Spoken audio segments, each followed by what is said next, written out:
നമസ്കാരം. രുചിമേളം ചാനലിൻ്റെ പുതിയൊരു വീഡിയോയിലേക്ക് വീണ്ടും സ്വാഗതം. ഞാനിന്ന് വന്നിരിക്കുന്നത് നാടൻ രീതിയിൽ ഒരു അയലക്കറിയുടെ റെസിപ്പി ആയിട്ടാണ് കേട്ടോ. തേങ്ങ അരച്ചിട്ടാണ് ഇന്ന് ഞാൻ അയലക്കറി വെക്കുന്നത്. അപ്പോൾ എങ്ങനെയാണ് എന്ന് കണ്ടാലോ നമുക്ക്. അപ്പോൾ വീഡിയോ ഇഷ്ടപ്പെട്ടാൽ എല്ലാവരും ഒന്ന് ലൈക്ക് ചെയ്യാനും നിങ്ങളുടെ അഭിപ്രായങ്ങൾ എന്ത് തന്നെയായാലും ഒന്ന് കമൻറ്റ് ചെയ്യാനും മറക്കരുത്.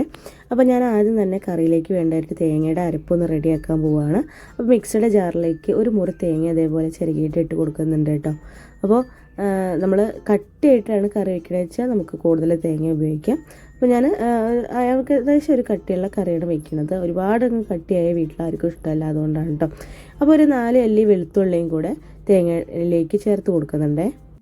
അപ്പോൾ തേങ്ങയിലേക്ക് 4 അല്ലി വെളുത്തുള്ളി ചേർത്തതിന് ശേഷം ഇനി ചേർത്ത് കൊടുക്കുന്നത് ഒരു 1/2 ടേബിൾ സ്പൂൺ വലിയ ജീരകമാണ്, പെരുംജീരകം എന്ന് പറയുന്ന ജീരകമാണ് ചേർത്ത് കൊടുക്കുന്നത്. പിന്നെ ഒരു 1/2 ടീസ്പൂൺ അല്ലെങ്കിൽ ഒരു 1/4 ടീസ്പൂൺ മഞ്ഞൾപ്പൊടി കൂടെ ഇട്ടിട്ട് നന്നായിട്ട് നമുക്ക് തേങ്ങയൊന്ന് അരച്ചെടുക്കാം കേട്ടോ.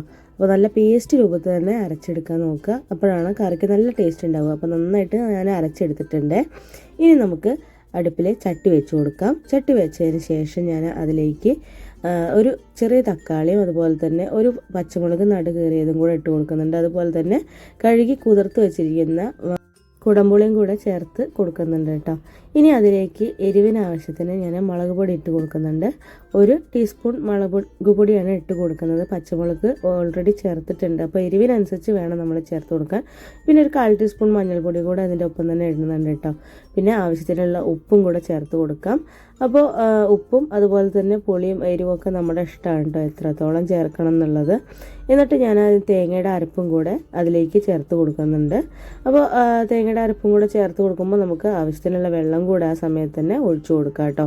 അപ്പോൾ എത്രത്തോളം തിക്നെസ് വേണം അതിനനുസരിച്ച് ഒഴിച്ചു കൊടുക്കാം. പിന്നെ അയിലക്കറിയാണ് വയ്ക്കുന്നത്, അപ്പോൾ അയില കിടന്ന് വേവാൻ വേണ്ടിയിട്ടുള്ള വെള്ളം കൂടെ നമ്മൾ ഒഴിച്ചു കൊടുക്കണം.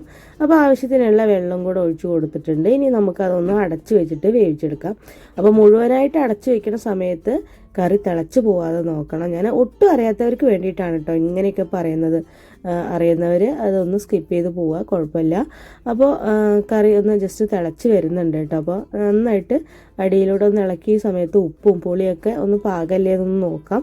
അപ്പോൾ എരിവൊക്കെ പാകല്ലേന്ന് നോക്കിയതിന് ശേഷം വേണമെങ്കിൽ നമുക്ക് ഈ സമയത്ത് അതൊന്ന് ചേർത്ത് കൊടുക്കാം കേട്ടോ. എന്നിട്ട് ഇതേപോലെ പകുതി ഭാഗം ഒന്ന് അടച്ചു വെച്ചിട്ട് ഒന്നും കൂടെ നന്നായിട്ട് തിളപ്പിച്ചെടുക്കുന്നുണ്ട് കേട്ടോ. മുളക് പൊടിയുടെയൊക്കെ നല്ല പച്ചമണം മാറുന്നവരെ ഒന്ന് വേവിച്ചെടുക്കുക, അത്രയേ ഉള്ളൂ. അങ്ങനെ അത് നന്നായിട്ട് തിളച്ച് വന്നതിന് ശേഷം ഞാൻ നന്നാക്കി വെച്ചിരിക്കുന്ന അയല, അതായത് നടുക്കഷ്ണം കയറിയിട്ടുള്ള അയലയാണ് കേട്ടോ. ഒരു അയല 2 കഷ്ണമാക്കിയിട്ടാണ് എടുത്തിരിക്കുന്നത്. അപ്പോൾ ആ അയല ഞാൻ ക്ലീൻ ചെയ്തിട്ട് അത് ഇതിലേക്ക് ചേർത്ത് കൊടുക്കുന്നുണ്ട്. അങ്ങനെ ഇതുപോലെ ചെറുതായിട്ടൊന്ന് വെച്ച് കൊടുക്കുക. ഒരുപാട് അങ്ങ് കുത്തി ഉടയ്ക്കുകയൊന്നും ചെയ്യരുത്, അപ്പോൾ ഒരുപാട് ഉടഞ്ഞു പോവും. അങ്ങനെ മീൻ മൊത്തം കറിയിലേക്ക് ഇട്ട് കൊടുക്കുന്നുണ്ട്.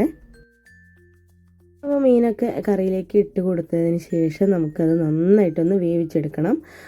അയലയാണ്, അപ്പോൾ അത്യാവശ്യം നന്നായിട്ട് വേവിനെ വേണം.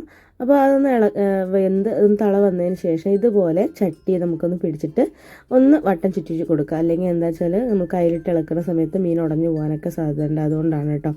അങ്ങനെ നമ്മുടെ കറി ഇവിടെ ഏകദേശം റെഡി ആയിട്ടുണ്ട്. അപ്പോൾ ആ സമയത്ത് ഞാൻ ഒരു പച്ചമുളക് ഇതേപോലെ ചെറുതായിട്ട് അരിഞ്ഞിട്ടൊന്ന് ചേർത്ത് കൊടുക്കുന്നുണ്ട് കേട്ടോ. അത് വേറെ ഒന്നിനല്ല, ഒരു പ്രത്യേക ടേസ്റ്റ് ഉണ്ട് അങ്ങനെ കഴിക്കുമ്പോൾ, എനിക്ക് അങ്ങനെ തോന്നിയിട്ടുണ്ട്, അതുകൊണ്ടാണ് അങ്ങനെ ചെയ്യണത്.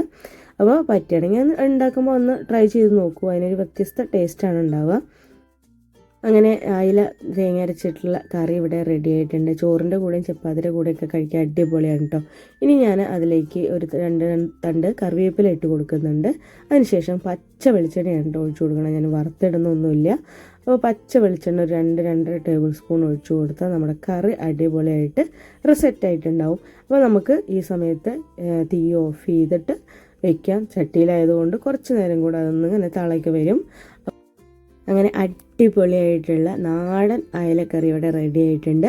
പറ്റുകയാണെങ്കിൽ എല്ലാവരും മീൻ കിട്ടുമ്പോൾ ഒന്ന് ട്രൈ ചെയ്ത് നോക്കുക. വീഡിയോ ഇഷ്ടപ്പെട്ടാൽ എന്തായാലും ഒന്ന് ലൈക്ക് ചെയ്യാനും നിങ്ങളുടെ അഭിപ്രായങ്ങൾ എന്ത് തന്നെയായാലും ഒന്ന് കമൻറ്റ് ചെയ്യാനും മറക്കാതിരിക്കുക. വീഡിയോ ഒന്ന് ഷെയർ ചെയ്ത് കൂടെ സപ്പോർട്ട് ചെയ്യുക. അപ്പോൾ അടുത്ത വീഡിയോയിൽ വീണ്ടും കാണാം. താങ്ക്